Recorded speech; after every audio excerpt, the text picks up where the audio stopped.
Welcome और welcome back to my YouTube channel. और last videos पे इतनी सारी कमेंट्स के लिए बहुत बहुत thank you. That is why I wanted to bring pol science video as well. मैं पहले भी बनाना चाहती थी like a subject wise strategy, but I could not get the time. So in this I will be telling जो भी चीज़ें आप अभी कर सकते हो to revise everything further. I also have the toppers answer sheet, but I think I should first continue with the tips and tricks. If you only want to see the toppers answer sheet and just want writing tips and you cannot inculcate the studying tips, obviously बहुत कम time बचा है, तो you should just do this timestamp.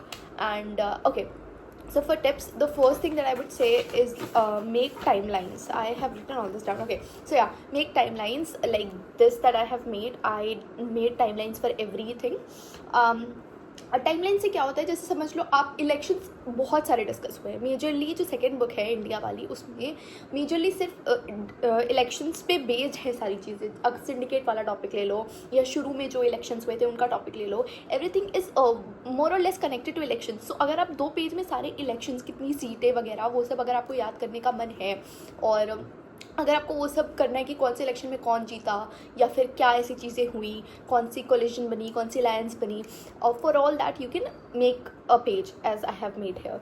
And then question answers flow charts के through आप कर सकते हो। What I did was, because pol science में जब एक साथ इतने सारे क्वेश्चन आते हैं, you have a lot of points but you need to, मतलब इतने सारे कैसे याद रहेंगे। मतलब हमें अभी क्वेश्चन पेपर मिला, मे बी शुरू के टाइम में मुझे कुछ याद है, मैं लिखते लिखते और भूल जाऊँ। So what I did was, जितने भी पॉइंट्स थे, मैं जैसे समझ लो मुझे पता है कि मुझे इतने मार्कर में 2 पेज लिखना है, या इतने मार्कर में मुझे एक ही पेज लिखना है। फॉर एग्जाम्पल 3 मार्कर्स के लिए मुझे 1 पेज लिखना है या 1.5 पेज लिखना है। 1.5 पेज लिखा था मैंने, तो वैसे मतलब 1 पेज से ज़्यादा ही लिखा था सब में। So for that leave 2 pages. अगर तुम्हें 5 मार्कर लिखना है तो फॉर दैट लीव 2 पेजेस। सो इस तरीके से आप पहले, मतलब आधे पेज में तो आपका फ्लो चार्ट ही बन जाएगा। आप टॉपिक लिखोगे, आप 4 तरीके से उसको डिवाइड करोगे, सारे टॉपिक्स को एक्सप्लेन करोगे, हो गया आपका अच्छे खासे marks. So answering in flow charts I feel like is pretty good. और अगर आप क्वेश्चन आंसर्स याद भी कर रहे हो, अगर आप PYQs भी याद कर रहे हो, तो आई वुड से कि आप फ्लो चार्ट वाइज याद करो, बिकॉज फिर आपको पॉइंट्स याद रहेंगे, और पॉइंट्स को एक्सप्लेन करना is easier than just rubbing in information. आप पूरे पॉइंट्स याद कर रहे हो। पॉइंट्स का मतलब एक हेडर हो, जैसे समझ लो wait I just explain by question one second. जैसे समझ लो एक क्वेश्चन था 2024 के पेपर में, that what were the consequences of emergency.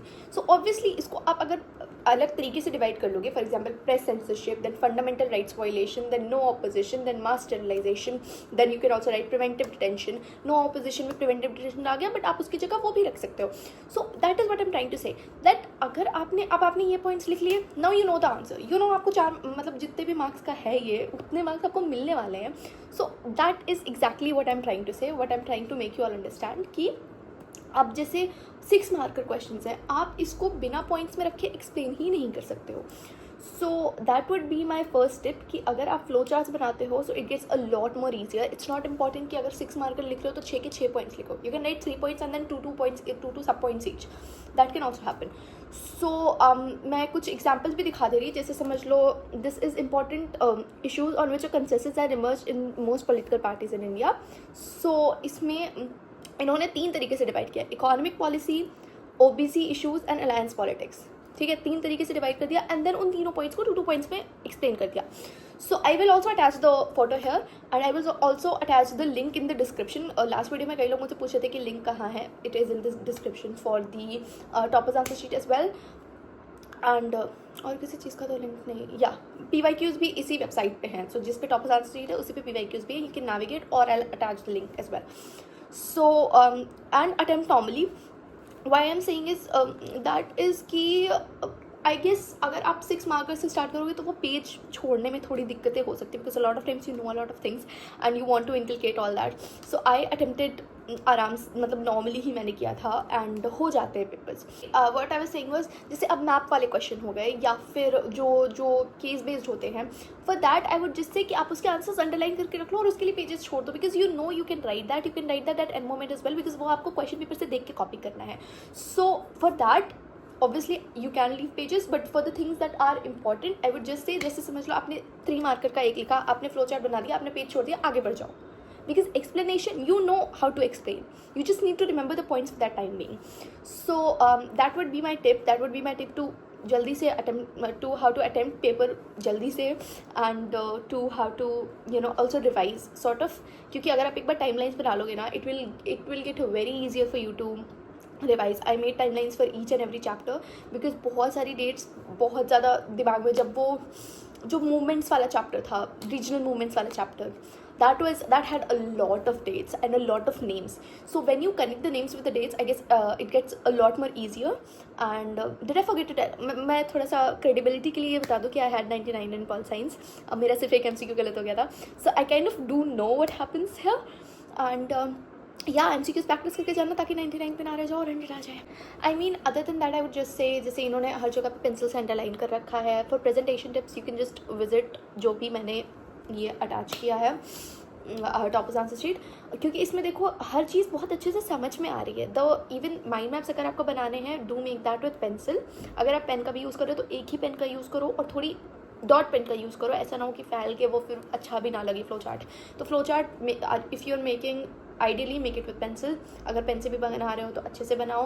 And अगर आपके पास लाइंस खींचने का टाइम नहीं है, सो जस्ट लीव 2 लाइंस ताकि वो पता चले, डिफ्रेंशिएट हो जाए कि अलग आंसर है. अगर इंपॉर्टेंट चीज़ें हैं, underline that. Like as you can see consequences of globalization, जब इन्होंने डिवाइड किया है, he has written that with the pen but also put that in boxes with pencil. I also did that. So ये चीज़ आप कर सकते हो.